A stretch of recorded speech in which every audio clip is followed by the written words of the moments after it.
Hello friends, welcome to my channel. आज का हमारा पहला टॉपिक है सीखना। सीखना यानी कि लर्निंग, या जिसे हम साइकोलॉजी लैंग्वेज में अधिगम भी कहते हैं। कई सारे बीएड कोर्सेज में लर्निंग से रिलेटेड टॉपिक्स होते हैं और एक लेंदी क्वेश्चन भी उससे बनता है, और साथ ही जो हमारे टीचिंग एग्ज़ाम्स हैं, सीटेट, यूटेट या जो भी एग्ज़ाम है, वहाँ भी वन लाइनर क्वेश्चंस हमें लर्निंग से देखने को मिलते हैं। जैसे कि हम पहली डेफिनेशन देख रहे हैं कि सीखना जो है वो व्यवहार में उत्तरोत्तर सामंजस्य की प्रक्रिया, यानी कि एडजस्टमेंट की जो प्रोसेस है उसे स्किनर ने सीखना कहा है। बालक जो होता है वो जन्म से लेकर मृत्यु तक सीखता रहता है। हम भी इस चीज़ को महसूस करते हैं कि जैसे जैसे हम उम्र के साथ बढ़ते हैं वैसे वैसे नई नई चीज़ें, नई नई लर्निंग्स जो हैं वो हम करते रहते हैं। इसे हम एग्जाम्पल से साफ तरह से समझ सकते हैं। अगर किसी बच्चे के सामने कोई दिया लाया जाए या कोई आग जैसी कोई चीज़ लाई जाए तो वो ऑब्वियसली ऐसे छूने के लिए हाथ बढ़ाता है। जब उसे छूता है तो उसका हाथ जल जाता है, या वो अपना हाथ पीछे खींच लेता है, या उस आग जैसी चीज़ से दूर भागता है। तो हम ये कह सकते हैं कि उसने अपने अनुभव के आधार पर ये सीखा कि ऐसा करने से उसके हाथ में जलन हो रही है या उसका हाथ जल रहा है। तो उसने अपने स्वाभाविक व्यवहार में परिवर्तन किया कि ऐसा करने से मुझे ऐसा होता है, यानी कि यहाँ पे लर्निंग हुई, उसने सीखा। तो इस प्रकार हम ये कह सकते हैं कि बालक के व्यवहार में परिवर्तन हुआ है। जैसे कि स्किनर ने भी कहा कि सीखना व्यवहार में उत्तरोत्तर सामंजस्य की प्रक्रिया है।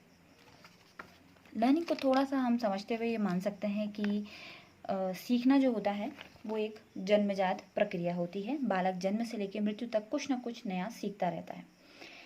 सीखना जो है वो ज्ञान का संग्रह करना है ताकि उसके व्यवहार में परिवर्तन आए।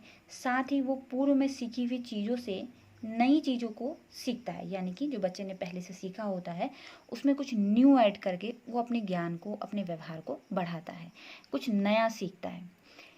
अगर हम सीखने को देखें तो सीखना ऐसा भी नहीं है कि ज्ञान का संग्रह कर लेना, ज्ञान का भंडार कर लेने को ही सीखना कहा जाएगा। नहीं, सीखना एक प्रक्रिया है जो निरंतर चलती रहती है। पहले आप छोटी चीज़ें सीखते हैं, फिर आप उसका लेवल और ऊपर के सीखते हैं, फिर आप उससे और हायर लेवल सीखते हैं।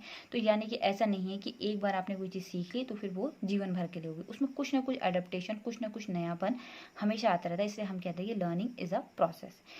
तो हम ये कह सकते हैं कि सीखना जो है वो जन्म से लेकर मृत्यु तक जारी रहता है। सीखना कभी भी एकाएक यानी कि अचानक नहीं होता है। ये क्या होता है, हमारे पूर्व ज्ञान यानी कि जो हमने पहले से सीखा है उसमें कुछ न्यू ऐड करा जाता है तो हमारा लर्निंग और स्ट्रांग हो जाता है और आगे बढ़ जाता है। व्यक्ति जो है वो प्रत्येक दिन कुछ ना कुछ लर्निंग करता रहता है, कुछ ना कुछ नया सीखता रहता है। यानी कि हम अपने नए अनुभवों से अपने व्यवहार में परिवर्तन लाते हैं, अपनी बुद्धि की क्षमताओं को बढ़ाते हैं और अपने ज्ञान को भी बढ़ाते हैं। और हम ये कहते हैं कि इस प्रकार से जो है हमारा सीखना जो है वो बढ़ता रहता है।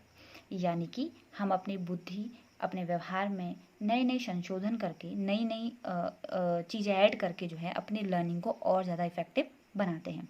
जैसे कि वुडवर्थ ने भी अपने डेफिनेशन में कहा है कि the process of acquiring new knowledge, यानी कि नया ज्ञान प्राप्त करना, न्यू रिस्पॉन्सेस, नई रिस्पॉन्सेस को करना ही प्रोसेस ऑफ लर्निंग होता है। यानी कि जब हम कोई चीज़ सीख लेते हैं तो हमारे व्यवहार में भी परिवर्तन आता है, हमारे अनुभव में परिवर्तन आता है, हमारे ज्ञान में परिवर्तन आता है। अतः हम ये कह सकते हैं कि सामान्यतः सीखना व्यवहार में परिवर्तन है, यानी कि learning refers to change in behaviour, यानी कि व्यवहार में परिवर्तन ही सीखना होता है। जैसे क्रो एंड क्रो की डेफिनेशन है, इसमें भी है कि learning is acquisition of habits, knowledge and attitude, यानी कि नई नई आदतों को सीखना, नए ज्ञान को बढ़ाना, अपने एटीट्यूड को और ज़्यादा एनलार्ज करना क्या है, लर्निंग होता है।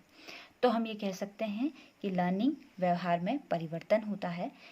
सीखना अनुकूली और सामंजित परिवर्तन हो सकता है। यानी कि ये नहीं है कि हमेशा जो हम सीखेंगे वो एडेप्टेटिव होगा, वो कभी कभी माल एडेप्टेटिव हो सकता है, यानी कि कुसमायोजित भी हो सकता है। जैसे कि हम अच्छी चीज़ों के साथ समायोजित होते हैं, उसी तरह से हम बुरी चीज़ों के साथ भी, हम अच्छी आदतें भी सीखते हैं और बुरी आदतें भी सीखते हैं। व्यवहार में परिवर्तन दोनों से ही होता है, अच्छी आदतों से भी होता है, बुरी आदतों से भी होता है।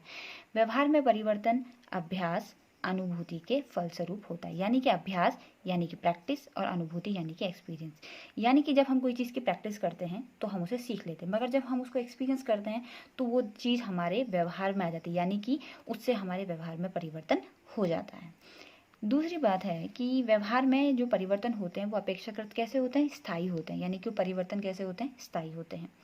सीखना हमेशा व्यापक होता है, संकुचित नहीं हो सकता, व्यापक होता है, क्योंकि आप जो है बर्थ से लेकर के डेथ तक जो है वो सीखते रहते हैं, कुछ ना कुछ आप सीखते रहते हैं। तो हम ये कह सकते हैं कि सीखना कैसा होता है, व्यापक होता है। दूसरा, सीखना जो है वो जन्म से लेकर मृत्यु तक की प्रक्रिया, जैसे कि हम ऊपर पढ़ चुके हैं। सीखना या अधिगम वह प्रक्रिया है जिसमें विभिन्न आदतों का निर्माण, यानी कि हैबिट फॉर्मेशन की जो प्रॉपर्टी होती है उसे भी हम क्या कहते हैं, लर्निंग कहते हैं। नेक्स्ट, अब हम आते हैं लर्निंग की कुछ थ्योरीज हैं। जैसे कि हम यहाँ देख रहे हैं कि यहाँ पे 2 तरह के सिद्धांतों का वर्णन किया गया है या बताए गए हैं। जैसे सबसे पहला है व्यवहारवादी सहचर्य सिद्धांत, दूसरा है ज्ञानात्मक और संगठनात्मक सिद्धांत। जो व्यवहारवादी सहचर्य सिद्धांत होता है उसे हम बिहेवियरल एसोसिएशन थ्योरी कहते हैं। जो ज्ञानात्मक और संगठनात्मक सिद्धांत होता है उसे हम कॉग्निटिव थ्योरी कहते हैं। व्यवहारवादी, जैसे कि हम कह रहे हैं कि सीखना जो है वो व्यवहार में परिवर्तन ही सीखना है, तो ये सामान्य सी बात है कि व्यवहारवादी सहचर्य सिद्धांत में उन सिद्धांतों को पढ़ा जाएगा जिससे बालक के व्यवहार में परिवर्तन होगा, यानी कि बिहेवियरल थ्योरीज। कैसी बिहेवियरल थ्योरीज? जो एसोसिएशन के साथ जुड़ी होंगी, किसी चीज़ के साथ जुड़ी होंगी, यानी कि किसी चीज़ के साथ कनेक्शनिज्म या एसोसिएशन के साथ जुड़ी हुई थ्योरी होंगी। दूसरा हमारा है ज्ञानात्मक और संगठनात्मक सिद्धांत। ज्ञानात्मक और संगठनात्मक सिद्धांत में कॉग्निटिव थ्योरी आती है, जिसके लिए जीन पियाजे जाने जाते हैं। ज्ञानात्मक और संगठनात्मक सिद्धांत में कॉन्सेप्ट फॉर्मेशन पर जोर दिया जाता है। कॉन्सेप्ट फॉर्मेशन का मतलब होता है कॉन्सेप्ट, यानी किसी चीज का संप्रत्यय। ठीक, संप्रत्यय क्या होता है? मान लिया जाए कि यहाँ पे थोड़ा सा इसको बता देती हूँ कॉन्सेप्ट क्या होता है। संप्रत्यय होता है, मान लिया जाए आप किसी बच्चे को ग्लोब के बारे में बताना चाहते हैं।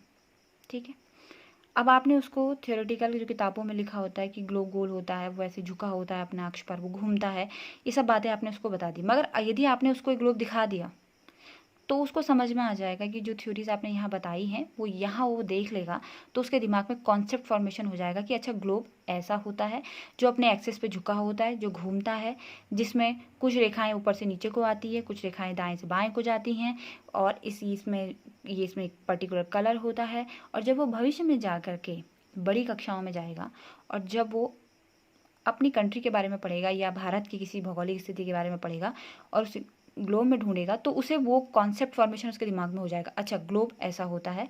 और हमारी धरती से भी अगर उसको कंपेयर करना चाहेगा, अर्थ से कंपेयर करना चाहेगा, तो वो बता सकता है, वो कॉन्सेप्ट फॉर्मेशन हो गया उसके दिमाग में कि अच्छा ऐसा होता है, धरती अपने अक्ष पर ऐसे झुकी होती है, इस तरीके से घूमती है, इस तरह से इसमें ये काल्पनिक रेखाएं होती हैं। तो धीरे धीरे दिमाग में बचपन से ये क्या हो रहा है, कॉन्सेप्ट फॉर्मेशन हो रहा है, यानी कि उसके अंदर कॉन्सेप्ट का निर्माण हो रहा है। ये जो थ्योरीज होती हैं ये संगठनात्मक या कॉग्निटिव थ्योरीज होती हैं। तो ये थ्योरी जो है वो जीन पियाजे ने दी थी, जिसके बारे में हम आगे डिस्कस करेंगे। दूसरा हमारा हम ये कहना चाहते हैं कि जो व्यवहारवादी सहचर्य सिद्धांत होता है इसमें कनेक्शनिज्म या योजनावाद के बारे में बात होती है, जो कि थॉर्नडाइक की जैसी थ्योरी है। और 2 तरह की थ्योरीज हैं इसमें, एक कनेक्शनिज्म है, एक कंडीशनिंग है। कंडीशनिंग की जो थ्योरी है उसे अनुबंधन के सिद्धांत कहते हैं, जिसमें वॉटसन, पावले और स्किनर ने दिया है। और थॉर्नडाइक का सिद्धांत जो है वो कनेक्शनिज्म का सिद्धांत माना जाता है। आगे आने वाले लेक्चर्स में या ट्यूटोरियल्स में हमें जानेंगे कि कौन कौन से सिद्धांत हैं, जैसे थॉर्नडाइक का सिद्धांत है, वॉटसन और पावले का सिद्धांत है, स्किनर का सिद्धांत है। इन सब सिद्धांतों के बारे में जानेंगे और तुलना करके ये समझने की कोशिश करेंगे कि ये सिद्धांत किस तरह से एक दूसरे से अलग हैं। Thanks for watching and please do like, share and subscribe of this channel. Thank you.